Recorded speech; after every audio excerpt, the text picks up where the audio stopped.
누가복음 14장 12절 이하에 있는 말씀입니다. 또 자기를 청한 자에게 이르시되 네가 점심이나 저녁이나 베풀거든 벗이나 형제나 친척이나 부한 이웃을 청하지 마라. 두렵건대 그 사람들이 너를 도로 청하여 내게 가품이 될까 하라. 잔치를 배설하거든 차라리 가난한 자들과 몸이 좀 불편한 자들과 저는 자들과 앞을 보지 못하는 자들을 청하라. 그리하면 저희가 갚을 것이 없는 고로 내게 복이 되리니 이는 의인들의 부활 시에 네가 가품을 받겠음이니라 하시더라. 아멘. 할렐루야. 오늘도 참 좋은 날, 많지는 않지만 이 자리에 참여하신 사랑하는 성도 여러분과 또 유튜브로 이 예배를 동참하시는 성도 여러분에게 하나님의 신령한 은혜와 능력과 축복이 함께 하시기를 주님의 이름으로 축원합니다. 우리 감사의 인사를 어려움 속에서도 하늘을 향하여 하나님께 주님 그래도 우리의 믿음을 지키게 하셔서 감사합니다 하는 감사 인사를 하나님께 올리도록 하겠습니다. 하나님, 우리의 믿음을 지킬 수 있도록 지켜주셔서 감사합니다. 감사합니다. 우리 다 같이 두 손을 가슴에 얹고 이렇게 다짐합니다. 하나님께서 보실 때에 나는 정말 두고 보기에도 아까운 사람이다. 시작. 하나님께서 보실 때에 나는 정말 두고 보기에도 아까운 사람이다. 그렇습니다. 하나님께서 보실 때에 나는 정말 두고 보기에도 아까운 사람입니다. 그런 정체성이 확립이 되면 그런 정체성의 삶이 나옵니다. 반대로 그런 삶이 나오지 않는 것은 혹시 그런 정체성이 아직 확립되지 않은 것은 아닌지 꼭 돌아보셔서 여러분의 삶에 하나님 보시기에 두고 보기에 가까운 그런 정체성의 삶이 나타나고 그렇게 사시는 여러분 되시기를 주님의 이름으로 축원합니다. 할렐루야. 누가복음 15장에 나오는 그 탕자의 삶이 세 가지가 있는데, 원래 집에서 살 때 뭔 생각이 들었는지 집에 나가서 타락하고 살 때, 그리고 다시 집에 회개하고 돌아와 살 때 삶이 다 다른 것은 바로 그의 정체성이 다르기 때문인데, 요즘의 탕자의 삶을 이렇게 비교해 보니까 탕자의 삶은 모태신앙 같아. 요즘으로 말하자면 요즘으로 말하자면 탕자의 삶이 모태신앙 같아요. 그러니까 원래 집에 살 때는 아직 변화되지 못한 어떤 모태신앙의 삶이라면, 집에 나가 살 때는 모태신앙을 가진 자가 나가 타락하는 삶을 산 거예요.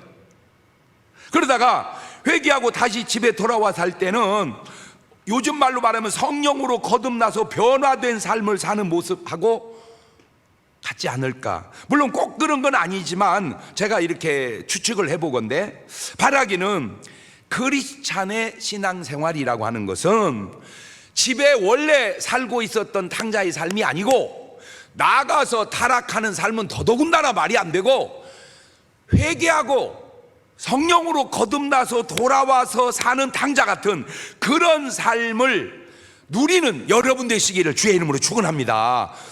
그러니까 진정한 크리스찬의 삶은 탕자의 삶으로 비했을 때 원래 집에서 살던 삶이 아니고 나가서 타락한 삶도 아니고 회개하고 성령으로 거듭나서 돌아와는, 그래서 뭔가 같은 집에서 살지만 다른 것은 아버지와 아들과 모든 관계 속에서 어떤 그 굉장히 기쁘고 즐겁고 감사하는 어떤 그런 삶이 우리 신앙생활 속에 있어져야 될 줄로 믿습니다. 아버님이 직분자고 나는 그 아들이라, 나는 딸이라 그냥 어려서부터 교회를 다녔습니다. 그런데 구원의 감격이 없고 변화의 기쁨이 없다면 한번 점검해 볼 일이다, 그 말이죠. 여러분, 세상을 살면서 혹시 남을 대접해 본 적 있으신가요? 아니면 반대로 남에게 대접을 받아본 적이 있으신가요? 정말 세상과 교회는 어쩌면 그렇게 정반대의 삶을 이야기하고 가르칠까? 진짜 세상과 교회는 반대다 하는 게 오늘 본문 속에 한번 볼래요? 누가복음 14장 12절 이하를 제가 읽어드릴게요.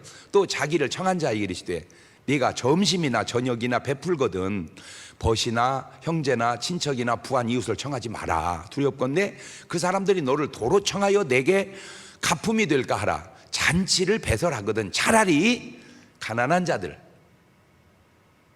몸이 지체가 부자유스러운 자들, 앞을 보지 못하는 시각장애인들, 그러면 저희가 갚을 것이 없는 거로 내게 복이 되리니 이는 의인들의 부활 시에 내가 갚음을 받겠음이니라 하시더라. 정말 세상하고 다르죠. 여러분, 세상은 어떻게든지 나보다 나은 사람, 높은 사람, 도움이 될 만한 사람을 대접해서 뭔가 자기의 유익을 추구하지, 누가 그런 사람 데려다가 대접을 세상 사람이 어디 있어요. 교회니까, 하나님 말씀이니까 그렇게 하라는 거예요. 그런데 이거 참 여기에 아주 그 중요한 느낌을 주는 말이 하나 나오는데, 누가복음 14장 12절을 보면 또 자기를 정한 자에게 이르시되 네가 점심이나 저녁이나 베풀거든 벗이나 형제나 친척이나 부한 이웃을 청하지 말라.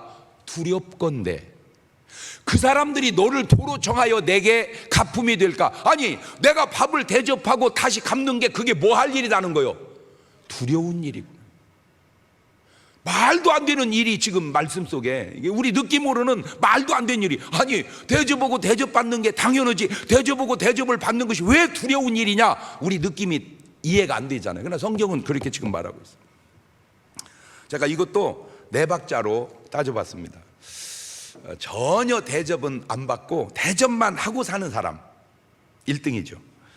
대접을 하고 대접을 받는 사람 2등입니다.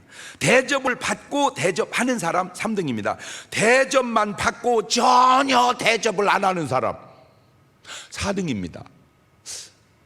가능하겠죠? 네, 한번 해볼까요? 1등은 제가 해드릴게요. 대접은 전혀 안 받고 대접만 하고 사는 사람 1등. 시작. 대접은 전혀 안 받고 대접만 하고 사는 사람 1등. 2등, 대접을 하고 대접을 받는 사람. 3등, 대접을 받고 대접을 하는 사람. 4등, 전혀 대접은 안 하고 대접만 받고 사는 사람. 자, 여러분은 몇 번인가요? 왔다 갔다 하죠? 이게 왔다 갔다 하죠? 근데 제가 거제에 가면 아주 제일 큰 병원이 있습니다. 근데 그 병원에 제가 어떻게 볼 일이 있어서 들렸는데, 그 직원이 이제 저를 픽업을 이렇게 해주는데 전화가 탁 울리더라고요. 전화가 울리는데 깜짝 놀랐어요. 황제 이렇게 써 있어요. 그러니까 전화 건 분이 황제야, 황제. 그래서 황제가 뭐야, 황제가. 그 전화를 막 하는데 알고 보니까 이사장님이에요. 그 병원의 이사장님이에요.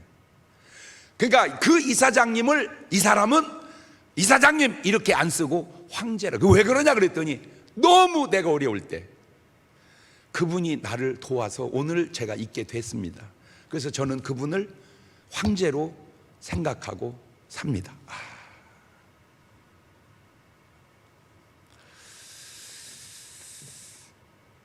그런데 이 말씀은 이제 그렇다는 말씀이지 꼭 그렇게만 해야 된다는 말씀이 아닐 수도 있는 것은 상황에 따라 달라질 수도 있기 때문입니다. 말을 바꾸면 꼭 되받는 사람한테는 대접하지 마라. 100% 그렇게 하기는 쉽지 않겠죠. 왜냐하면 이 상황이 다를 수가 있으니까.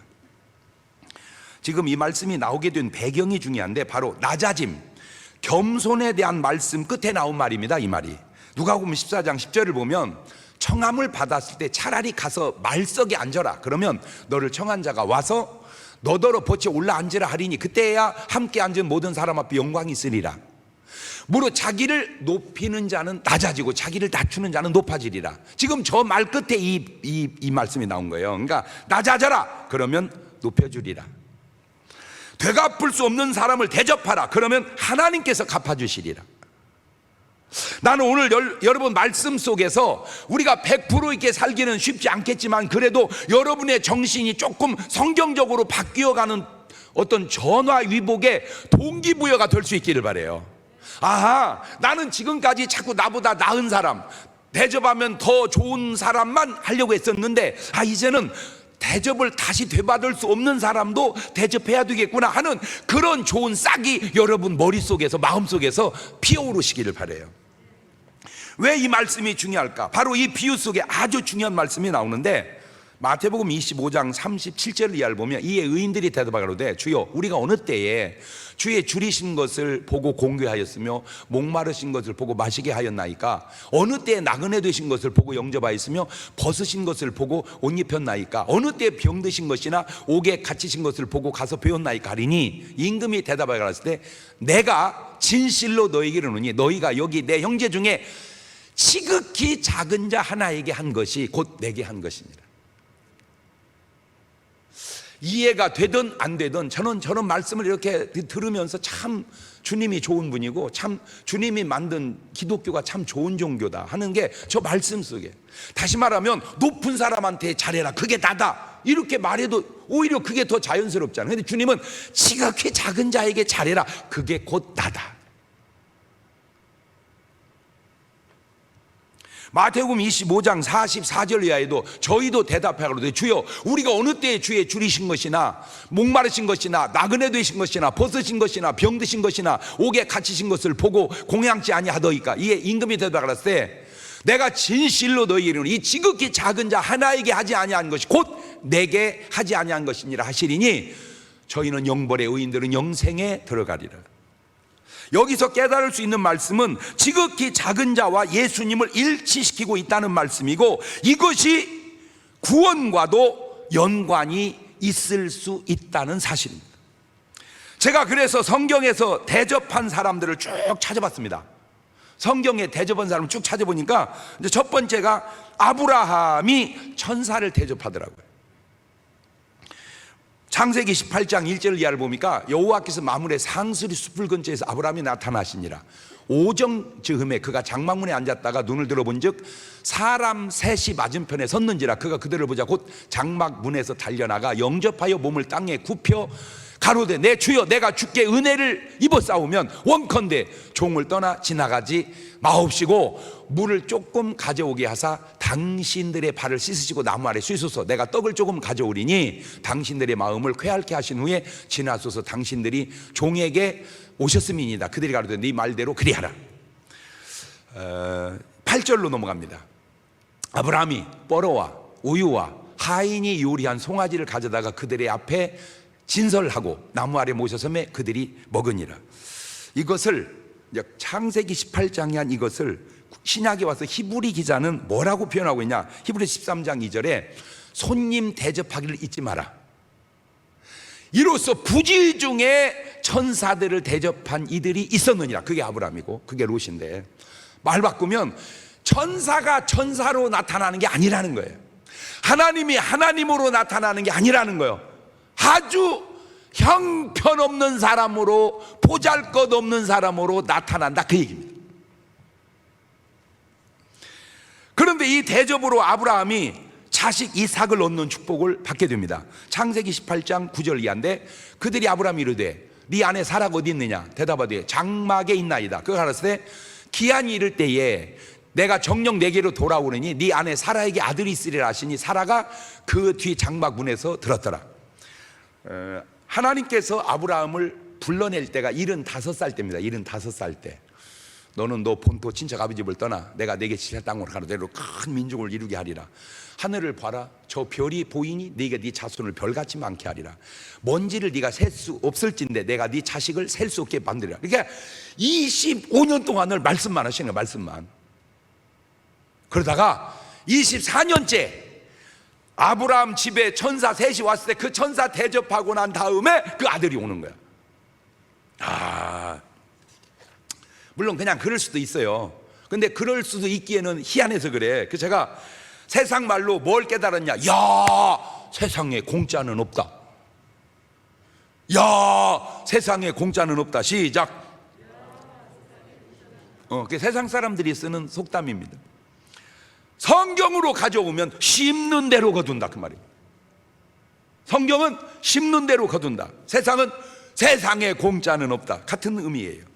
조금 뉘앙스는 이상하지만 원리적으로 그렇다 그 말입니다. 하나님은 이삭을 그냥 줄 수도 있어요. 그런데 그냥 주시지 않고 그냥 줄 수 있는 일을 하게 하시고 주시는 것. 심는 대로 거둔다. 원인이 있어야 결과가 나온다. 같은 맥락입니다. 자, 두 번째가 롯입니다. 창세기 19장 1절입니다.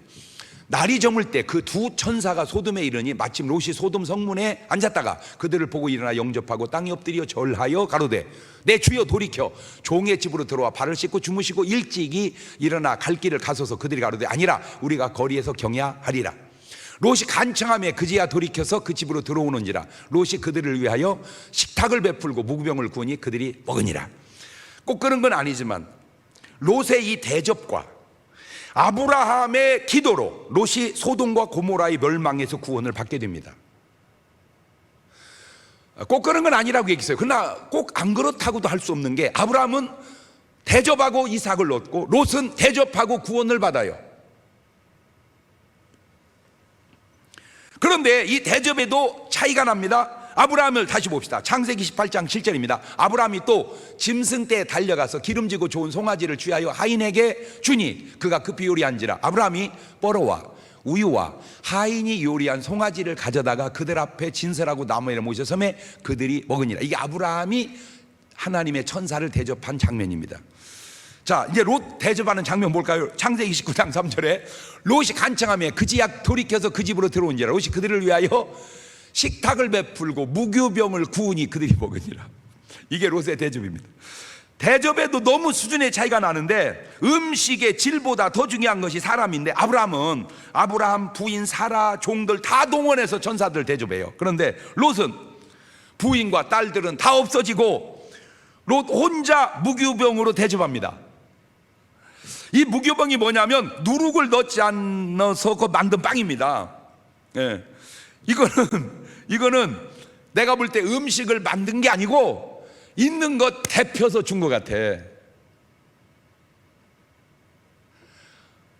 조금 불편한 얘기지만 해서 주는 것과 데펴 주는 건 다르다. 웃음이 터져 나오네. 예. 해서 주는 음식과 데펴서 주는 음식은 다르다. 시작. 가정에 우스개 트러블이 좀 생길까? 여보, 날 완전 아브라함식으로 대접 안 하고 롯식으로 하네. 이렇게 데워주는 건 롯식, 해서 대접하는 건 아브라함식. 2000년 기독교 역사에 이렇게 설교한 사람은 나 한 명밖에 없을 거예요. 지금 나도 처음 하는 소리거든. 그런데 누누이 하는 얘기입니다만은 내 말이 꼭 맞는 건 아니에요. 왜? 그냥 대표준 거라도 감사하게 먹어. 왜? 아무나 대표준다고 뭐라고 할 군번이 아니거든. 왜? 여보, 대표주지 말고 해줘. 아이고 여보 잘못했어요. 이런 여자도 흔치는 않지만 있겠지만 잔소리 말고 주는 대로 먹어. 그런 여자도 많거든요. 그러니까 그냥 그렇다는 얘기입니다. 세 번째, 사르밧 과부가 엘리야를 대접합니다. 왕상 17장 9절 이하입니다. 너는 일어나 시돈에 속한 사르밧으로 가서 거기 유하라. 내가 그곳 과부에게 명하여 너를 공개하게 하였느니라. 저가 일어나 사르밧으로 가서 성문에 이를 때 한 과부가 그곳에서 나뭇가지를 줍는지라. 이에 불러가로되 청컨대 그릇에 물을 조금 가져다가 나로 마시게 하라. 저가 가지러 갈 때 엘리야가 저를 불러가로되 청컨대 네 손에 떡 한 조각을 내게로 가져오라. 저가 가로되 당신의 하나님 여호와의 사심을 가리켜 맹세하노니 나는 떡이 없고 다만 통에 가루 한 웅큼과 병에 기름 조금뿐이라. 내가 나뭇가지 무엇을 주어다가 나와 내 아들을 위하여 음식을 만들어 먹고 그 후에는 죽으리라. 엘리야가 저에게 이르되 두려움 말고 가서 네 말대로 하려니와 먼저 그것으로 나를 위하여 작은 떡 하나를 만들어 내게로 가져오고 그 후에 너와 네 아들을 위하여 만들라. 성경에 나오는 대접 가운데 정말 등수 안에 드는 초라한 대접입니다. 이게 무슨 대접입니까? 밀가루 조금하고 기름 조금하고 그냥 이거는 아까 롯보다도 모던 대접 같아요. 그런데 중요한 것은 그 초라한 대접이 그 상황에서는 그렇게 중요할 수 없는 대접이었다는 사실입니다. 왜냐하면 별것 아니요. 밀가루 조금 기름 조금. 그런데 그 별것 아닌 것이 이제는 먹고 죽으려고 하는 마지막 음식이기 때문입니다. 참으로 대단한 것이 그것을 달라고 하는 엘리야도 대단합니다. 전 솔직하게 달라고 난 못 얻었어요. 그냥 네가 먹어라. 내가 먼저 죽는 게 낫지. 어떻게 내가 살고 너를 죽이겠냐. 나 같으면 그러겠어. 근데 엘리야는 달라는 거예요. 그것을 대접하는 사르밧 과부 대단합니다. 시험될 일이죠. 벼룩이 간을 빼먹지. 먹고 죽으려는 밀가루를 내놔라. 어우 저게 선지자 맞아. 저게 요즘 말로 저 목사요? 예이 싹군 같은이라고. 그런 시험 들죠. 근데 엘리야는 사르밧 과부는 달라고도 하고 대접도 해요. 그런데 그것으로 나타나는 기적이 또 대단합니다. 대접 뒤에는 기적이 있다. 시작. 그런데 여러분 대접하고 싶은 사람만 하지 말고 정말로 하기 싫은 사람 대접을 한번 해보세요. 기적이 일어납니다. 아우, 내가 지금 말이 여기까지 막 튀어나오려고 그러는데 지금 참고 있어. 지금 해버릴까 말까 어떻게 할까? 해? 참여해야 되는데 해버려. 하지마. 우리 집사람은 하지 말라 그러고 여러분은 하라고. 이게 다 달라 이래서. 그러니까 여러분은 목사니까 하라고 그러고 집사람은 신랑이니까 하지 마라. 제가 카톡에 이게 생일자가 뜹니다. 쭉 생일 축하를 하면 정말로 하기 싫은 사람이 있어요. 이 사람들 축하해주기 싫은 사람. 그런데 내가 한 가지 원칙을 정했어요. 뭐냐?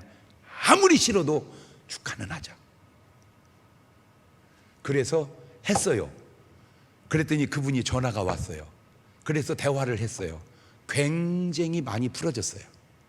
오해들이. 제가 거기서 놀라운 걸 발견했어요. 진짜 오해가 많다는 거를.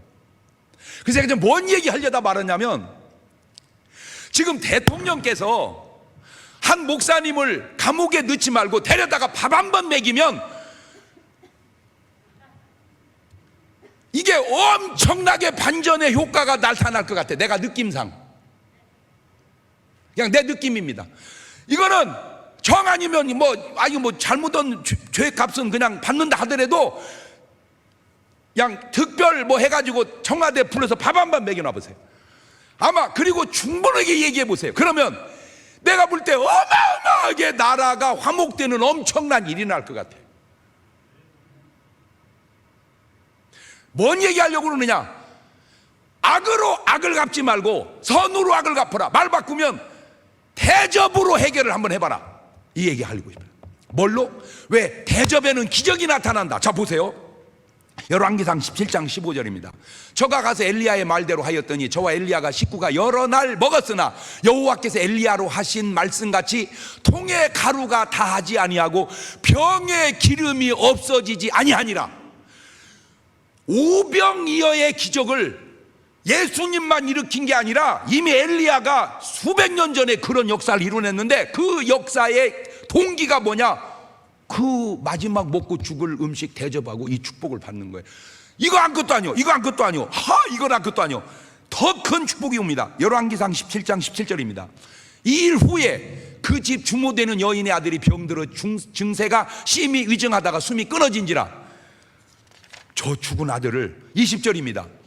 여호와께 부르짖어가로되 나의 하나님 여호와여, 주께서 또 내가 우구하는 집 과부에게 재앙을 내리사 그 아들로 죽게 하셨나이다 하고 그 아이 위에 몸을 3번 펴서 엎드리고 여호와께 부르짖어가로되 나의 하나님 여호와여, 원컨대 이 아이의 혼으로 그 몸에 돌아오게 하옵소서 하니 여호와께서 엘리야의 소리를 들으심으로 그 아이의 혼이 몸으로 돌아오고 살아난지라. 엘리야가 그 아이를 안고 다락에 방에서 내려가며 그 어미에게 주며 이르되 보라 네 아들이 살아나니라. 보세요. 그 밀가루 한갓 기름 조금 가지고 엘리야를 대접합니다. 그 기근송 안에 밀가루가 떨어지지 않는 기적을 체험합니다. 아들이 죽습니다. 그 아들을 살려냅니다. 대접 속에 이런 엄청난 역사가 있구나. 말을 바꾸면 대접하고 싶은 사람만 대접하지 말고 정말로 대접하기 싫은 사람을 대접을 해봐라. 그 얘기입니다. 그 얘기예요. 정말로 주고 싶은 사람만 주지 말고 주기 싫은 사람을 주어봐라. 거기서 역사가 일어나.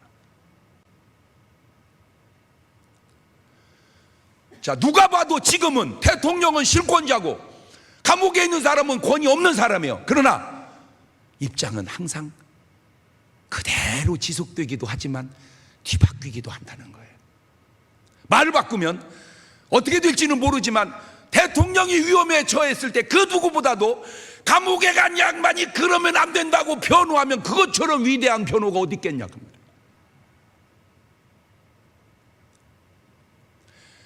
아, 대접은 하기 싫은 사람한테 해야 되는구나. 아, 대접은 하기 싫은 사람한테 해야 되는구나. 옳지, 시작. 그렇죠. 이게 목사가 성경에 근거해서 할 수 있는 얘기입니다. 일반인은 쉽지 않을 거예요. 그러니까 하나님 말씀을 들어야 되는 거예요. 여러분, 무지하게 얽혔던 것들이요 너무 쉽게 풀립니다. 미안해, 죄송합니다, 그 한마디에 제가 진짜 장점도 되고 단점도 되는 게 천하의 장경동 목사가 말이요, 이 청소를 다 하다 보니까 이 호수관이 쭉 이게 묻혀 있는 거야. 그냥 묻어놔 버리면 되는 걸 그놈을 또 다 이렇게 캐내 가지고 그놈을 또 다시 쓰려고, 구약 시대 건데 지금 보니까 그놈을 다 이렇게 이제 꺼내서 이제 헌데 보니까 이것이 엉켰어요. 이게 그냥 버려도 되는데 그놈을 풀었더니 졸졸졸졸졸졸 풀리는 거야. 하하, 여러분, 실타래 풀을 때 처음부터 끝까지 어려운 실도 있겠지만 하나만 풀리면 나머지는 그냥 풀리는 관계라는 게, 오늘 이렇게 풀 줄 알았다면 이혼을 왜 하며 원수가 왜 되며 척을 왜 지며 자살을 왜 하겠냐고. 풀지 못해서.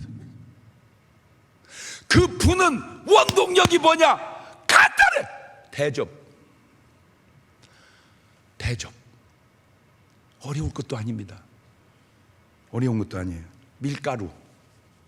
아이고, 참, 밀가루 먹으면 안 되는데. 근데 그거는 통밀가루였을 거예요, 아마. 왜? 그때는 그런 기술이 없었으니까.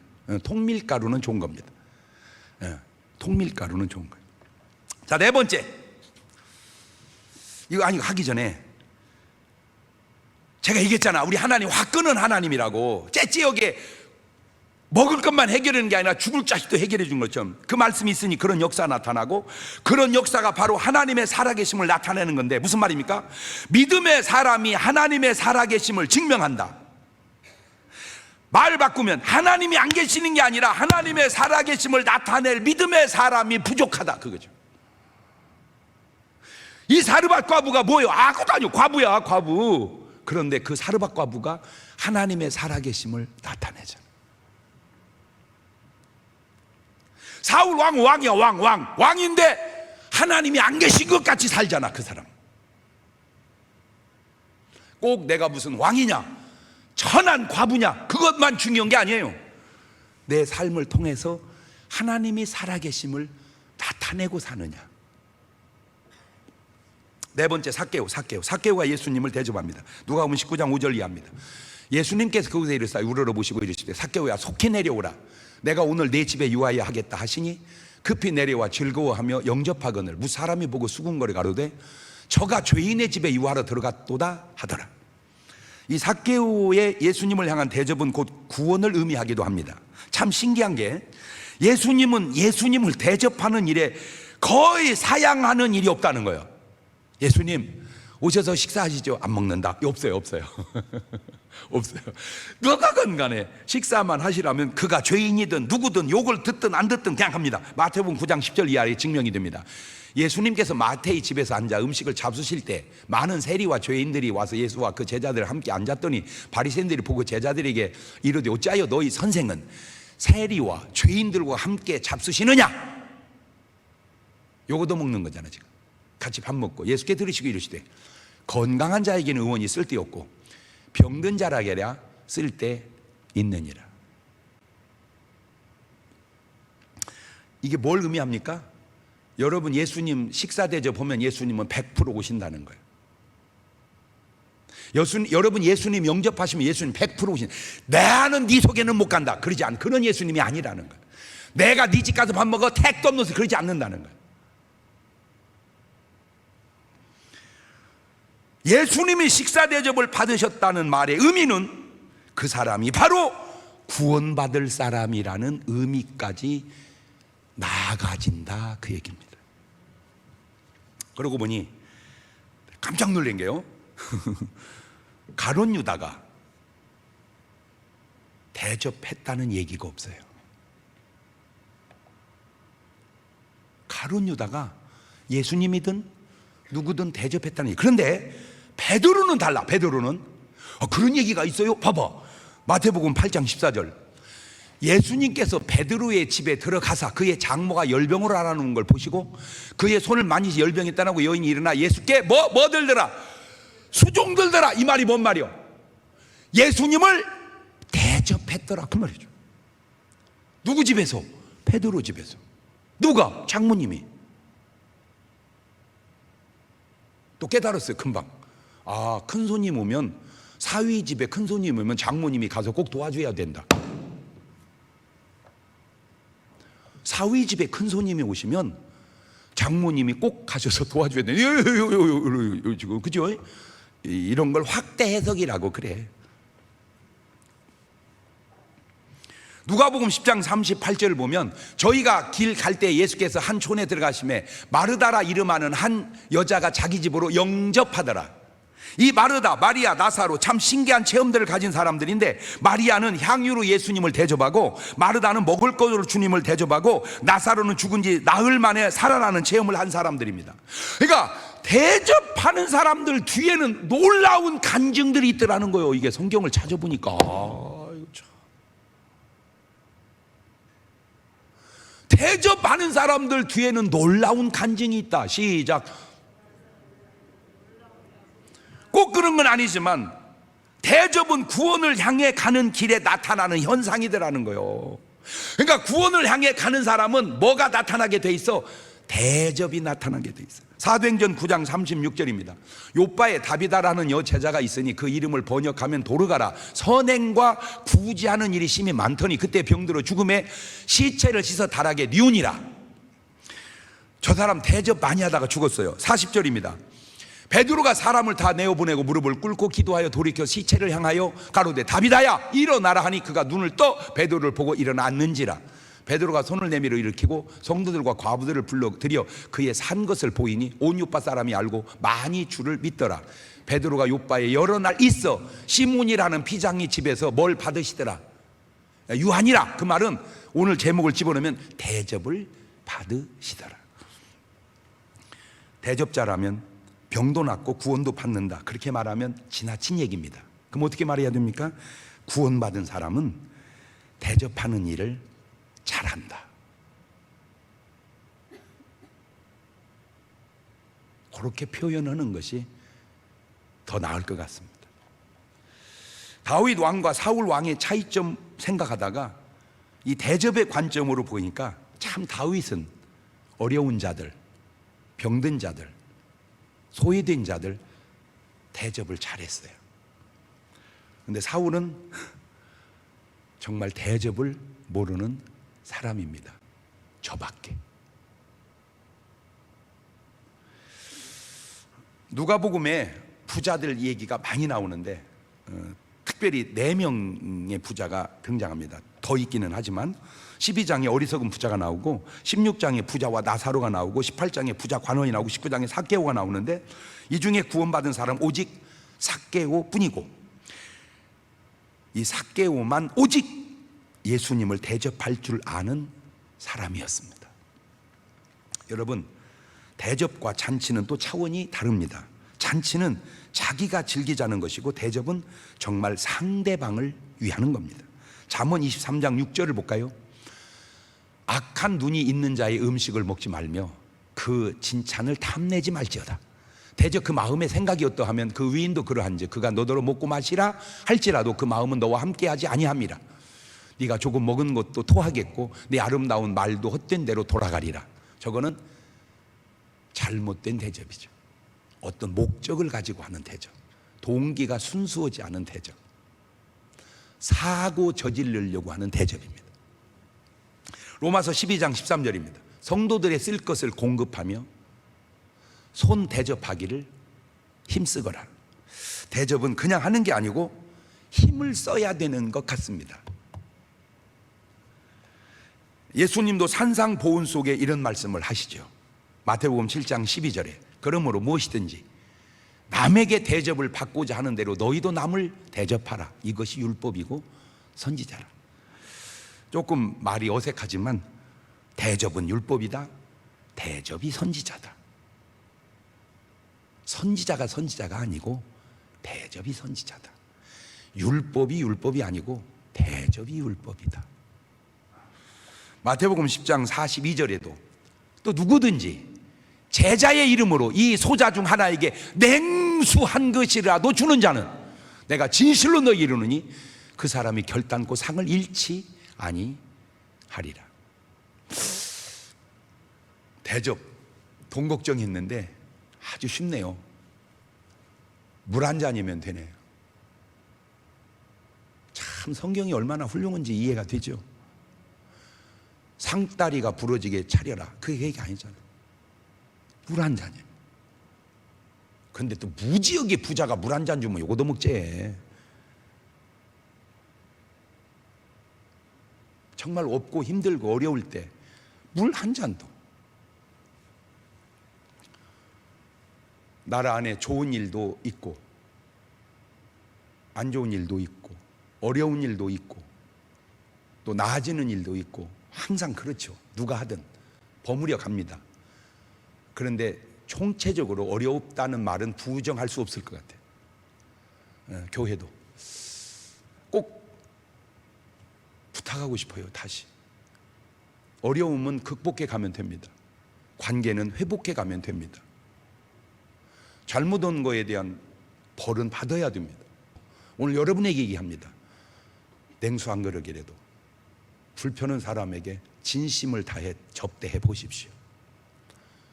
상상할 수 없는 놀라운 열매들이 나타나게 되고, 더 깊이 얘기할까요? 10년 후에 생길 암을 그 냉수가 막아주는 겁니다. 기도하십시다. 두 손을 가슴에 딱 얹으시고 회고해 보세요. 여러분이 대접하고 싶은 사람이 누군가, 정말로 대접하기 싫은 사람이 누군가, 그 사람을 대접해야 합니다. 왜? 그래야 대접이 돌아오지 않기 때문이고, 그래야 하나님이 역사할 수 있기 때문입니다. 지금은 우리 주 예수 그리스도의 은혜와 아버지 하나님 무한하신 사랑하심과 성령님 교통하심이 대접을 통해 내가 구원받은 사람임을 증명하며 살기 원하는 성도들 머리 위에 이제부터 영원토록 함께 하시기를 간절히 축원하옵나이다. 아멘.